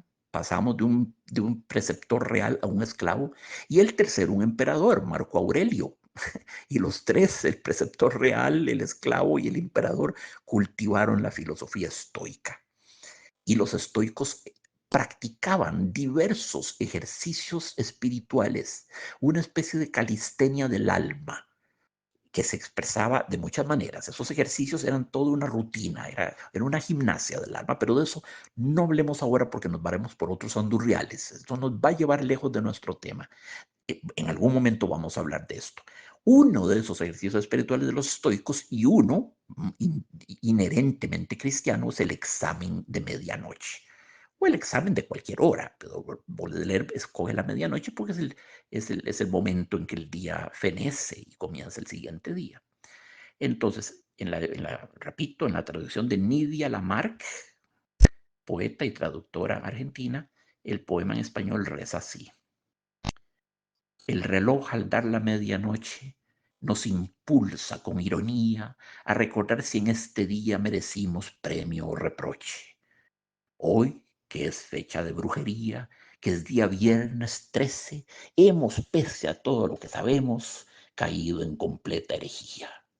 De Jesús hemos blasfemado, de los dioses el más patente, como un parásito sentado junto a algún creso repelente, por complacer al potentado del demonio digna ralea, lo que odiamos hemos besado y amado lo que nos asquea. Vil sayón, hemos contristado al débil que insultan a coro, la tontería saludado, enorme, de frente de toro, la torpe materia besado, con la más grande devoción y de la putrefacción la pálida luz alabado. Y por último, para ahogar en vértigo el delirio inmenso, preste orgulloso del verso que se gloría en desplegar de lo fúnebre la embriaguez, sin sed ni hambre fuimos a hartarnos. Pronto, apaguemos la luz, pues las tinieblas han de ocultarnos. Duro poema, cielo santo, qué duro, qué examen más implacable, más inmisericordia, hace Baudelaire, del balance del día. Entonces, el poema comienza de manera muy puntual. El reloj al dar la medianoche, ese momento, a las 12 campanadas de la medianoche, el reloj nos impulsa con ironía a recortar si en este día merecimos premio o reproche. Atención, hay que valorar el día. Fue un día en el que ganaron nuestras potencias del bien, de la justicia, de la virtud, o en el que sucumbimos a todas nuestras vilezas. Merecimos precio o reproches, lo que está por ser definido. Y Baudelaire nos dice, hoy, que es fecha de brujería, que es día viernes 13, hemos, pese a todo lo que sabemos, caído en completa herejía. Fue un día herético. un día de brujería y un día herético. Herejía no es lo mismo que sacrilegio y no es lo mismo que blasfemia, atención. La blasfemia es un insulto contra Dios, es una invectiva lanzada a los cielos. Eh, la herejía es violar ya mandatos divinos, pecar, violar lo que es sagrado y sí, y el sacrilegio, que es lo peor de todo, es, por ejemplo, la profanación de una hostia, de un altar, de un ostensorio, de un atrio, de una iglesia, ¿verdad? Qué sé yo, una cosa horrorosa. Eso, ¿verdad? Un vandalismo, un juliganismo contra un templo, por ejemplo. Pintarle bigotes a la Madonna o anteojos a la imagen del Sagrado Corazón de Jesús, por el amor de Dios. Eso es sacrilegio. La herejía es una ofensa de menor calado y la blasfemia es todavía de menor calado. Antonio Machado defiende mucho la blasfemia.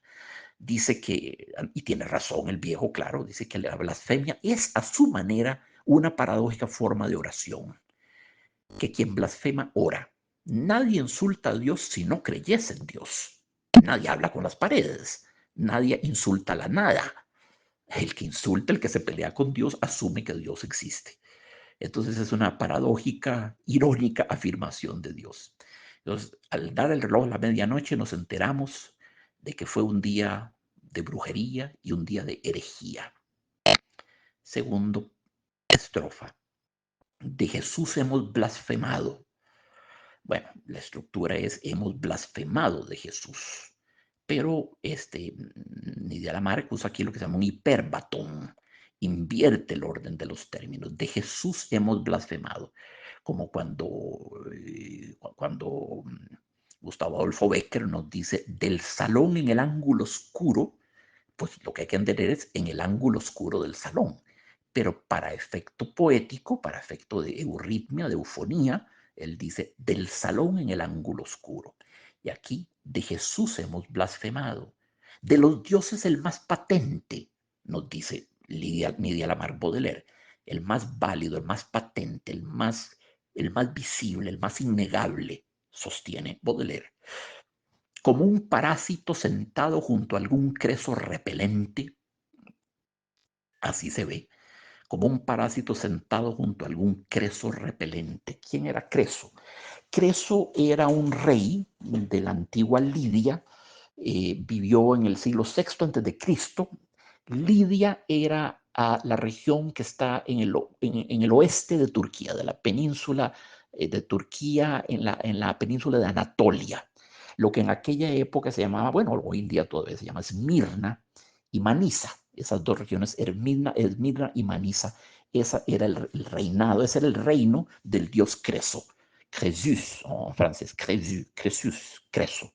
Por supuesto, era un sátrapa, una bestia, un asesino, un genocida, voraz, codicioso, insaciable, incestuoso. Todas las cosas más horrendas de la satrapía las tenía Creso. Entonces, Baudelaire se ve como un parásito sentado junto a algún Creso repelente, como un esbirrillo de un rey reconocido por su crueldad. Por complacer al potentado, al poderoso, por complacer al poderoso, del demonio digna ralea, es decir, el poderoso es parte de la realidad del demonio, para complacer al poderoso, que es parte de la realidad del demonio, lo que odiamos hemos besado lo que odiamos, de nuevo, hiperbatón, lo que odiamos hemos besado y amado lo que nos asquea. Atención a la paradójica, aporética estructura de esto, porque uno, pues odia lo que es repelente y ama lo que es hermoso, lo que es sagrado, lo que es divino, pero no. Para complacer a los poderosos, Baudelaire se dice, odié, besé lo que odio y me asqueó lo que amo. Es decir, una acción completamente paradójica, perdón. Del demonio digna ralea, lo que odiamos hemos besado, uno no besa lo que odia, y amado lo que nos asquea, y uno no ama lo que lo asquea. Donde hay amor no hay asco, y donde hay asco no hay amor, en principio por lo menos. Entonces, atención a la conducta tan pervertida, con reacciones paradójicas. Besado aquello que odiamos, aquello que es repelente, como Creso, el déspota de Lidia, y por otra parte, nos abocamos a amar cosas asquerosas, cosas indignas, cosas putrecibles, lo cual es degradante, por supuesto. Vil sayón, hemos contristado al débil que insultan a coro. ¿Qué es un sayón? Un sayón es un verdugo. Es el encargado de ejecutar a los prisioneros, a los mártires políticos o a los mártires religiosos, en fin, un verdugo. Vil sayón, me gusta la escogencia de la palabra de nuestra amiga Nidia Lamarck, porque es una palabra muy fuerte. Vil sayón, sayón, designa algo violento y algo inherentemente malo. Vil sayón, hemos contristado, linda palabra, es decir, hemos afligido al débil que insultan a coro. Ese débil del que todo el mundo se burla, cuán fácil nos sumamos a las burlas lanzadas, a las mofas, a los ultrajes contra el débil, al indefenso, ¿verdad? Que la muchedumbre, que la turbamulta ofende. Y también dice, hemos la tontería saludado, y pone la tontería con mayúscula, ¿verdad? Como si fuera una de esas alegorías de la Edad Media, la alegoría de la tontería, como si fuera la diosa de la tontería. Hemos la tontería saludado, de nuevo el hiperbatón sería saludado la tontería, por razones poéticas, de métrica, de rima. Nidia Lamarck, igual Baudelaire, escogen el hiperbatón, ¿verdad? Hemos la tontería saludado, enorme de frente de toro. Baudelaire ve a la tontería como un bicho, como un bruto, un toro, un miura con frente de toro, con un cráneo durísimo y dos enormes cuernos, una bestia, ¿verdad? La tontería, una bestia con cabeza de toro. Hemos además la torpe materia besado, hemos besado la materia, donde materia equivale a suciedad, equivale a inmundicia, equivale a gérmenes, equivale a lo sucio. Hemos la torpe materia besado con la más grande devoción.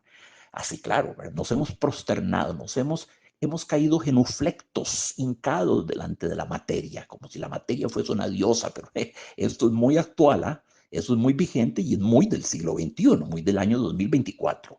Sí, claro que vivimos en un mundo materialista, eso es un lugar común decirlo, y sí, por supuesto que nos inclinamos devotamente delante de la materia, puesto que este es sinónimo de riqueza justamente material, ¿verdad? Pero hay más. Hemos la torpe materia besado con la más grande devoción, y de la putrefacción la pálida luz alabado. De la putrefacción la pálida luz alabado. Hemos alabado la pálida luz de la putrefacción. ¿Cuál es esta pálida luz? Piensen en los fuegos de San Telmo, piensen en los fuegos fatuos que se desprenden a veces de las lápidas, de las tumbas en los cementerios, en las morgues, en los lugares, realmente de noche. La descomposición de los cuerpos en el fondo del sepulcro genera escapes de gas, que de pronto brillan en mitad de los cementerios. Y gente que cree que es una presencia sobrenatural, algo aterrador, pues no es aterrador, pero ciertamente muy desagradable. Es una emanación gaseosa de un cuerpo en descomposición. Claro, el vientre se infla porque las bacterias anaeróbicas que habitan en el intestino lo inflan. El cuerpo muerto sigue siendo este escenario de vida. Ahí están las bacterias que siguen y los gusanos que nos van a comer. Como decía Baudelaire, que nos van a comer a besos. Pues claro, está ahí. Entonces, claro, desde la putrefacción, la pálida luz alabado, sí, una luz pálida, una luz desvaída, una luz enfermiza, una luz de cementerio, una luz de descomposición, una luz sepulcral. Y sigue Baudelaire.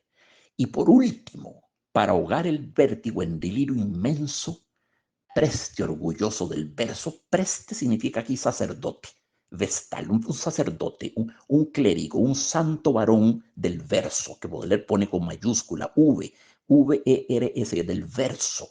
Igual, como si el verso fuera un dios, en este caso es correcto, para Baudelaire lo era. Se ve a sí mismo como un sacerdote orgulloso del verso, un oficiante, ¿verdad? De esa liturgia de la poesía. Entonces y por último, para ahogar el vértigo en delirio inmenso, claro, el vértigo del mal, el vértigo de la angustia, de la soledad de medianoche, de ver el abismo que fue nuestro día, la inmundicia, la ruindad de nuestra vida, ¿verdad? Claro que eso genera un vértigo. Tenemos que hundirnos en un delirio inmenso. No sugiere aquí la droga, ¿verdad? Entonces, él, preste orgulloso del verso, el sacerdote orgulloso del verso, que se gloria en desplegar, que se gloria en desplegar de lo fúnebre la embriaguez, él, el sacerdote del verso, que se jacta de desplegar de lo fúnebre la embriaguez, de contagiarnos con la embriaguez de lo fúnebre, eso es parte del mecanismo de las flores del mal, ¿verdad? La embriaguez de lo fúnebre, la belleza de lo fúnebre, el sacerdote orgulloso del verso, que se gloría en desplegar de lo fúnebre la embriaguez, nuevo hiperbaton, debería ser la embriaguez de lo fúnebre, pero eso no importa, de lo fúnebre la embriaguez, él, sin sed ni hambre, fuimos a hartarnos, lo que se llama gula, el pecado de gula, sin sed ni hambre fuimos a hartarnos. Pronto, apaguemos la luz, pues las tinieblas han de ocultarnos.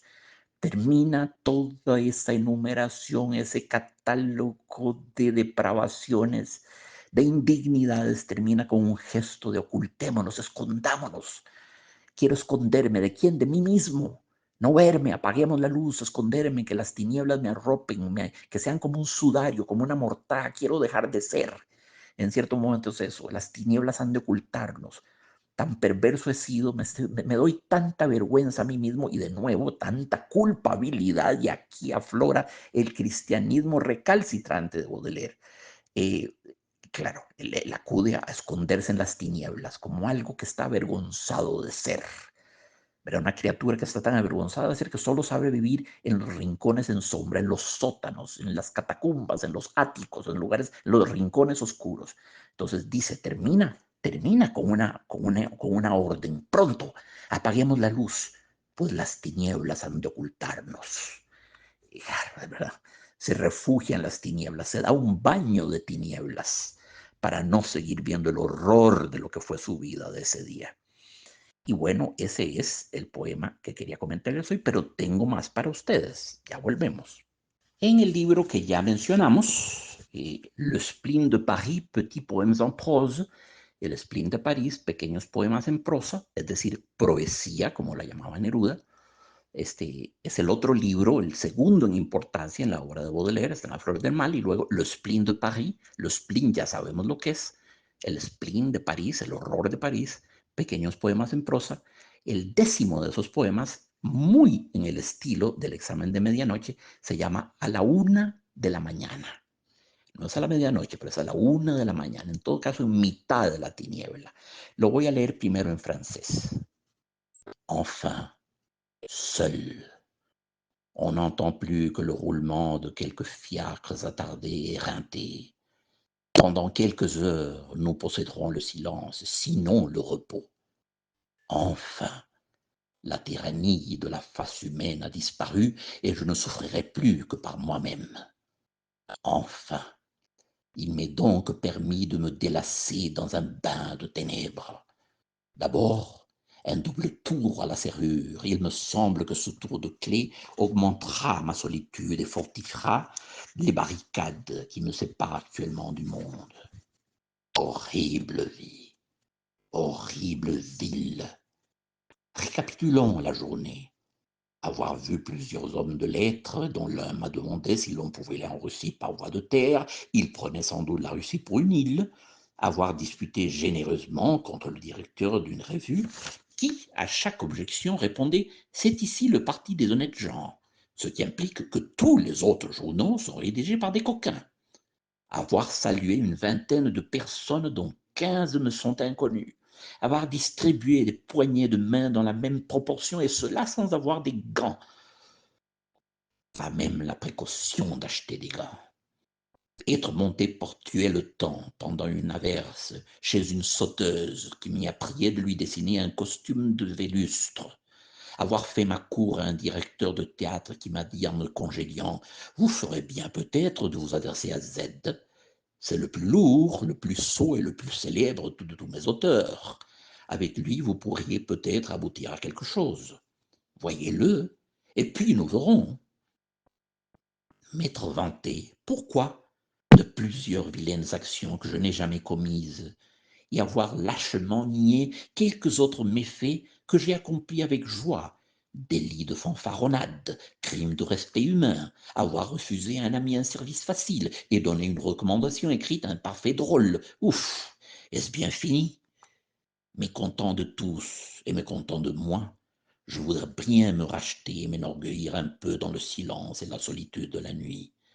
Âme de ce que j'ai aimé, âme de ce que j'ai chanté, fortifiez-moi, soutenez-moi, éloignez-moi le mensonge et les vapeurs corruptrices du monde. Et vous, Seigneur mon Dieu, accordez-moi la grâce de produire quelques beaux vers qui me prouvent à moi-même que je ne suis pas le dernier des hommes et que je ne suis pas inférieur à ceux que je méprise.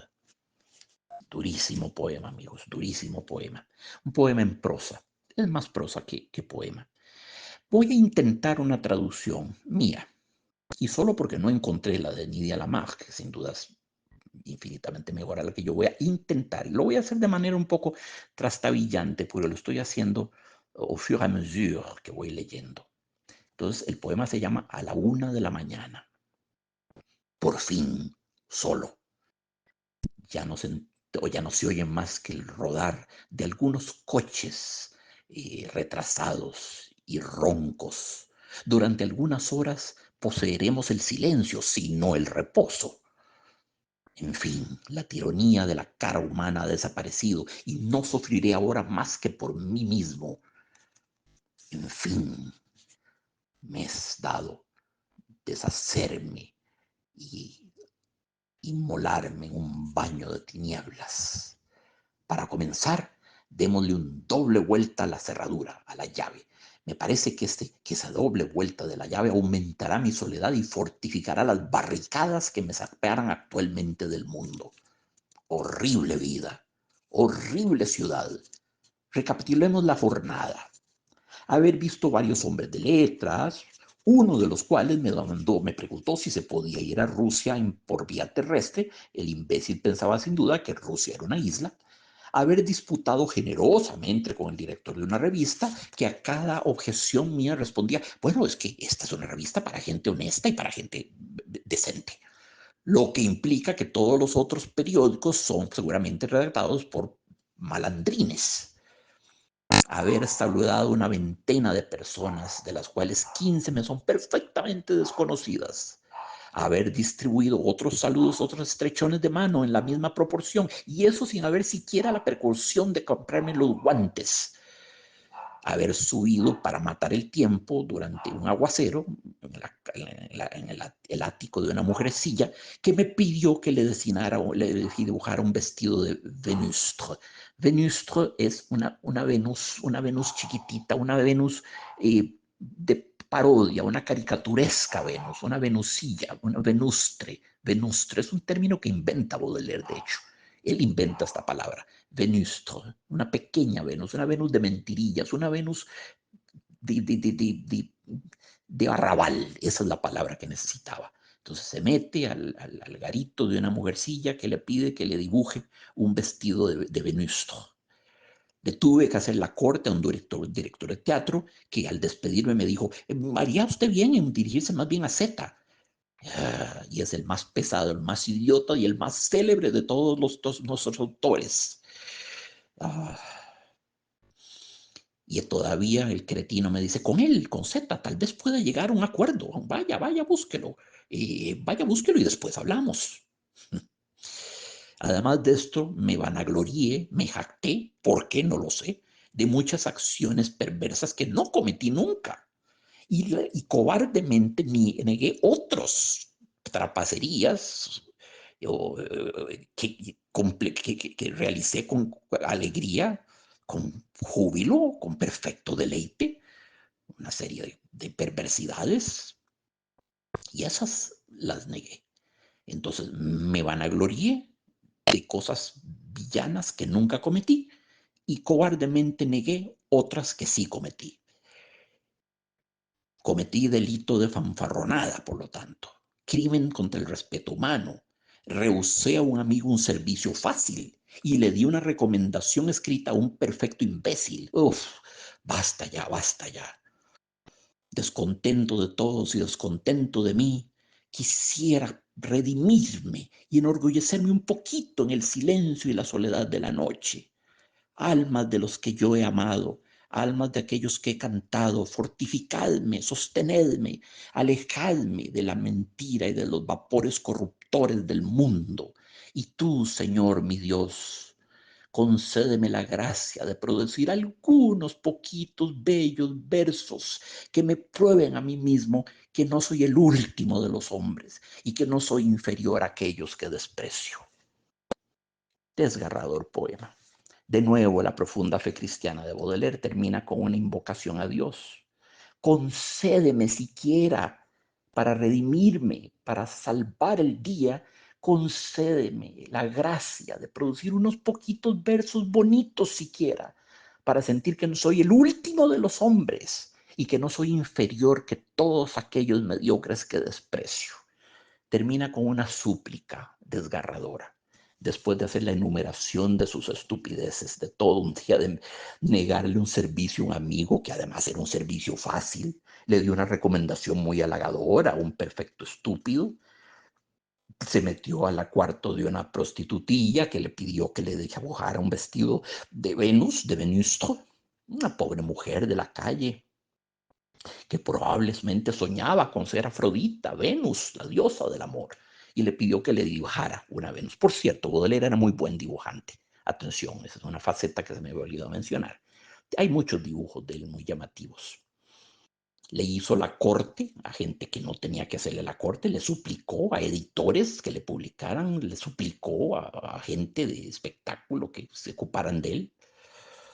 Y lo más divertido, se jactó, se vanaglorió de acciones perversas que nunca cometió. Eso es puro Baudelaire, puro Baudelaire. Le gustaba inventarse cosas perversas que nunca había cometido. Le gustaba generar ese shock, generar ese terremoto, magnitud 9.5 en la conciencia del buen burgués. Épater le bourgeois es la expresión francesa, escandalizar al burgués. Sí, sí, sí, yo fui asesino, psicópata, genocida, caníbal, pedófilo, en fin, decir cosas horrorosas de uno mismo, ¿verdad? Para ver qué cara pone la gente. Se divertía haciendo eso, lo crean o no. Y claro, el poema comienza con por fin solo. Ya no se oye más que el rodar de algunos coches en la tarde y con su sonido ronco, ¿verdad? Durante algunas horas poseeremos el silencio, si no el reposo, porque claro, una cosa es silencio, otra es el reposo. No va a tener el reposo, porque el reposo es la recompensa que nos da Dios por un día bien invertido, por una energía bien canalizada, por un día productivo, ¿verdad? Fecundo. Entonces no está pidiendo el reposo, sabe que no va a tener reposo, se contenta con el silencio, ¿verdad? Y escapar de la tiranía del rostro humano y de ser capaz ahora de no sufrir más que por su propia mano, un acto de masoquismo en cierto modo. Por fin me será permitido abandonarme a un baño de tinieblas para comenzar doble giro a la cerradura. Me parece que ese doble giro de la llave aumentará mi soledad y fortificará las barricadas que me separan actualmente del mundo. Este acto es un acto para librarse del mundo. Él ve el mundo como una enorme máquina de la corrupción y de la estulticia. Así lo ve, es deleterio, es ponzoñoso. Hacemos bien en exiliarnos del mundo, en buscar la soledad, las tinieblas, y crea una barricada física real, no solo imaginaria, es la doble vuelta de llave en la cerradura, su barricada, su trinchera contra el mundo, ¿verdad? El mundo invasor y corruptor. Menciona la imbecilidad de un hombre de letras, es decir, de alguien supuestamente erudito, que le preguntó si se podía ir a Rusia por vía terrestre, creyendo que Rusia era una isla. Eso lo menciona dentro de las experiencias señeras de ese día. Y bueno, ese es otro balance de medianoche, es otro examen. Este poemita en prosa es el hermano, sí, el hermano, no mellizo, dicen cosas bastante diferentes, atención, pero en su sentimiento general, el sentimiento que lo impregna es hermano del poema que se llama El examen de medianoche. El poema, que ese era un poema, puramente poema, no era prosa, poema, se llamaba El examen de medianoche, ustedes lo acabamos de leer. Este que vengo de terminar se llama A la 1 de la mañana, pero la idea que la anima es la misma. Es el examen de conciencia, ese ejercicio espiritual muy específicamente cristiano que es el examen de conciencia. Eso, eso. Cuando nos juzgamos y nos evaluamos a nosotros mismos y a veces sucede que no somos capaces de perdonarnos, y es el caso de Baudelaire. No puede perdonarse por sus mil abyecciones y pequeñeces y mezquindades y ruindades, ¿verdad? Haberle dado apretones de mano a tanta gente que ni siquiera conocía y sin haber tenido la precaución de comprar guantes. Hasta eso demuestra su asco de lo humano. No de la mano sin guantes, imagínense, es un ser humano, es una criatura sucia, lo pueden contagiar. Hasta en eso se siente la misantropía de Baudelaire, su desconfianza profunda de la criatura humana. Bueno, amigos, este inmenso poeta es un océano. Yo podría seguir hablando aquí 8 horas sobre el gran Charles Baudelaire, que es uno de los grandes poetas de mi vida, de los poetas que me han constituido a mí, que son constitutivos de mi ser, que son consustanciales de mi alma, son de la misma sustancia que es mi alma. Es imposible hablar de Baudelaire sin hablar un poquitito de mí. Es uno de los poetas de mi vida, por supuesto, ¿verdad? De los que han esculpido mi particular sensibilidad, de los que han influido en mis textos, en mis escritos, en mis cuentos, en mi prosa poética. Claro, claro que soy un discípulo de Baudelaire, el más mediocre de todos, pero soy su discípulo, bien que mal. y he hecho mi peregrinaje a su tumba, recitando de memoria los versos que de él me sé. Este programita debe considerarse apenas, queridos amigos, como una introducción al fascinante mundo de Baudelaire, al poliédrico, inagotable, polimorfo, siempre mutante mundo de Baudelaire. Hay montones de libros muy valiosos sobre Baudelaire, biografías, estudios críticos, análisis, todo lo que se puedan imaginar. Es un autor que ha generado una copiosísima bibliografía. Ahí pueden ustedes buscar. Hay muchos libros, pero si van a comenzar a leer a Baudelaire, comiencen con Las Flores del Mal y procúrense, de ser posible, la traducción de Nydia Lamarck. He leído otras, no digo que sean malas, pero puedo certificar que las que más hondo me han golpeado han sido las traducciones de Nydia Lamarck, donde Nydia Lamarck osa escribir, reproducir los versos de Baudelaire con métrica y rima rigurosamente observado, porque tal es el caso de Baudelaire. Su poesía es rigurosamente métrica y con rima, ¿verdad? Si escribe un soneto, son sonetos alejandrinos franceses con 12 pies, ¿verdad? Y con rima ya sea cruzada o abrazada, A, B, B, A o A, B, A, B, A o A, A, B, B. Hay muchos esquemas de rima. Era un poeta muy riguroso en eso. Nunca hizo verso libre Baudelaire. Hizo poemas en prosa, pero eso es otra cosa. Un poema en prosa es, en el caso de Baudelaire por lo menos, es más prosa que poema. Es una prosa poetizada, una prosa a la que le hemos inyectado un alto grado de poesía. Pero cuando escribe sus poemas de las Flores del Mal, que es el que estoy recomendando, entren a Baudelaire por la puerta grande, entren por su obra maestra, por la obra por la cual el mundo lo recuerda, Las Flores del Mal. Es posiblemente, y uso el adverbio solo para no pecar de cometer riesgos o imprudencias, posiblemente es el poemario más influyente, más importante en la historia de la poesía desde 1800 hasta el 2024. El poemario que más hondamente transformó la estética de la poesía, la vivencia de la poesía.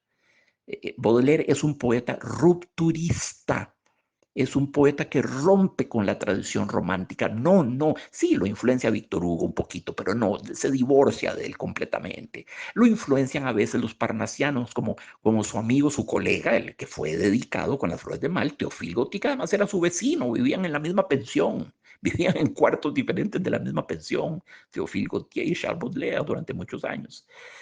Sí, Théophile Gautier era parnasiano, sí, lo influencia un poquito, pero Baudelaire se los come a todos. No, Víctor Hugo era un inmenso poeta. A Víctor Hugo no se lo come nadie. Ese era como la ballena de Jonás. Ese se comía a todos. Pero Baudelaire es mucho más actual que Víctor Hugo. Tal vez Víctor Hugo sea un más grande poeta. No, no tal vez, estoy seguro de ello. Pero Baudelaire es más vigente, es más actual, le habla más directamente al ser humano del siglo XXI. Está más vivo, está más palpitante, de nuevo, más vigente que Baudelaire, que Víctor Hugo. Mucho en Víctor Hugo ha obsolecido, mucho ha envejecido, ¿verdad? Pero Baudelaire se mantiene palpitante, vivo, resollante, ¿verdad? Es una poesía imbuida por una sensibilidad que ya es la sensibilidad del hombre moderno. Es una sensibilidad moderna, repito, es una sensibilidad urbana, postindustrial, citadina. Eso es. Y es un poeta muy, muy actual, muy actual. Entonces, queridos amigos, que esta lección ojalá les haya servido como una modesta introducción a la gran obra, a ese océano de poesía que es Charles Baudelaire. Yo espero haber hecho un poquito el trabajo de un guía, de un chicherone, de un guía, a través de este continente inexplorado de poesía de las flores del mal, de Charles Baudelaire. No dejen que su lado oscuro, su satanismo, su tremendismo, su truculencia, su morbosidad, su inclinación por lo macabro ocasional, no siempre, no siempre. Hay poemas que son sagrados, que son divinos, que son completamente místicos. Pero no dejen que la parte en sombra de Baudelaire, que en esta elección quedó muy, muy palpable, no dejen que los ofusque. Hay varios Baudelaires. Era un hombre habitado por varias personalidades. Y está el otro Baudelaire, el Baudelaire místico, no ceso de decirlo, el Baudelaire profundamente cristiano, que es el que prevalece. Un abrazo entrañable, queridos amigos, y toda la gratitud del mundo por prestar atención a estas rapsodias literarias que yo les ofrezco. Nos vemos muy pronto con otro programa de Sapere Aude, conversando con los grandes escritores.